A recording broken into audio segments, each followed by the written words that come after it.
పెళ్ళైనా పండగైనా వేడుక ఏదైనా పట్టుచీరల ప్రత్యేక వేదిక వారాహి సిల్క్స్.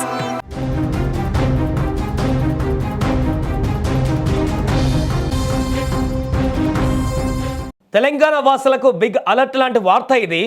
ఇప్పుడు వేసవికాలం రన్ అవుతుంది, కానీ ఎవరు ఊహించని విధంగా పడుతున్నటువంటి వర్షాలు ప్రజలను ఉక్కిరిబిక్కిరి చేస్తున్నాయి. తాజాగా తెలంగాణ వ్యాప్తంగా వర్షాలు కురుస్తున్నాయి. గత కొన్ని రోజులుగా కురుస్తున్నటువంటి అకాల వర్షాల వల్ల వాతావరణం కొంత చల్లబడినప్పటికీ హైదరాబాద్ వాతావరణ కేంద్రం తాజాగా మరొక వర్ష హెచ్చరికను జారీ చేసింది. ఉపరితల ఆవర్తనం ద్రోణి క్యూములోనింబస్ మేఘాల ప్రభావంతో తెలంగాణలో వర్షాలు పడుతున్నాయని కూడా హైదరాబాద్ వాతావరణ శాఖ తెలిపింది. దీని ప్రభావంతో వచ్చే శుక్రవారం ఈరోజు శనివారాలలో కూడా పలు జిల్లాలలో మోస్తారు వర్షాలు కురిసే అవకాశం ఉందని వెల్లడించింది. ఉరుములు మెరుపులతో పాటు పిడుగులు పడేటువంటి అవకాశం ఉందని కూడా హెచ్చరించింది. శుక్రవారం 7 జిల్లాలకు ఆరెంజ్ అలర్ట్ ఇచ్చింది హైదరాబాద్ వాతావరణ కేంద్రం.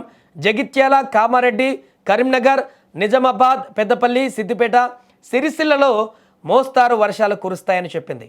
వర్షం పడేటువంటి సమయంలో గంటకు 60 కిలోమీటర్ల వేగంతో ఈదురుగాలులు వీస్తాయి అని కూడా అలర్ట్ జారీ చేసింది. దీంతో ప్రజలందరూ కూడా అప్రమత్తంగా ఉండాలని చెప్తున్నారు. ముఖ్యంగా రైతులు ఇలాంటి సమయంలో వచ్చేటువంటి వర్షము పూర్తిగా కూడా రైతులకు కోలుకోలేని దెబ్బతీసేటువంటి పరిణామం. ఇప్పుడు పడినటువంటి 2-3 రోజుల నుంచి వచ్చినటువంటి వర్షానికి చాలా మేరకు పంటలు కూడా నష్టపోయారు. మామిడి తోటలు అయితే పూర్తిగా దెబ్బతిన్నటువంటి పరిస్థితి ఏర్పడింది. కాసినటువంటి పిందలన్నీ కూడా రాలిపోయి వడగళ్ళ వాన పడుతుంది. మామూలు వాన కూడా కాదు, భీకరంగా పడుతున్నటువంటి ఈ వడగళ్ళ వానకు ఈదురు గాలులకు చెట్లు నేల కొరిగేటువంటి పరిస్థితి, చెట్లకు ఉన్నటువంటి పూత పిందలన్నీ రాలిపోయేటువంటి పరిస్థితి ఏర్పడుతుంది.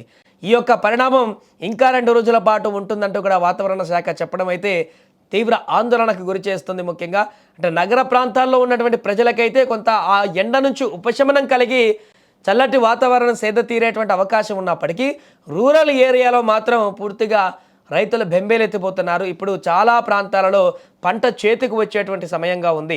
పంటను కోసి కోతలు తీసి కల్లాలుగా మార్చేటువంటి పరిణామం ఉండేటువంటి ఈ స్థితిలో వచ్చేటువంటి వర్షాల నీటివి చాలా దెబ్బ కొట్టేటువంటి అవకాశంగా ఉంటాయి. ఇప్పటికే 2-3 రోజుల నుంచి దాని ఎఫెక్ట్ మనం చూస్తున్నాం.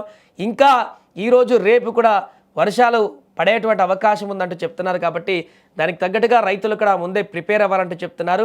సో 60 కిలోమీటర్ల వేగంతో ఈదురు గాలులు కూడా వీస్తాయంటూ కూడా చెప్తున్నారు. కాబట్టి ఖచ్చితంగా కొంత అప్రమత్తత అయితే ఉంచాల్సిన అవసరం అయితే ఉంది.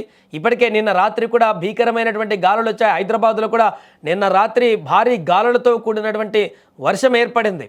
ఈ యొక్క పరిణామం ఇంకా 2 రోజుల్లో క్యూములోనింబస్ మేఘాలు ఏర్పడడం కారణంగా వస్తున్నటువంటి పరిస్థితి ఇంకా 2 రోజుల పాటు కొనసాగేటువంటి అవకాశం ఉందంటూ కూడా చెప్తున్నారు. కాబట్టి తెలంగాణ వ్యాప్తంగా ఉన్నటువంటి ముఖ్యంగా ఇంతకుముందు చెప్పుకున్నటువంటి జిల్లాలలో ఉన్నటువంటి ప్రజలైతే ఈ యొక్క 2 రోజుల పాటు ఈ యొక్క వర్ష సూచనలు ఉన్నటువంటి నేపథ్యంలో కొంత అప్రమత్తంగా ఉండాలంటూ కూడా చెప్తున్నారు.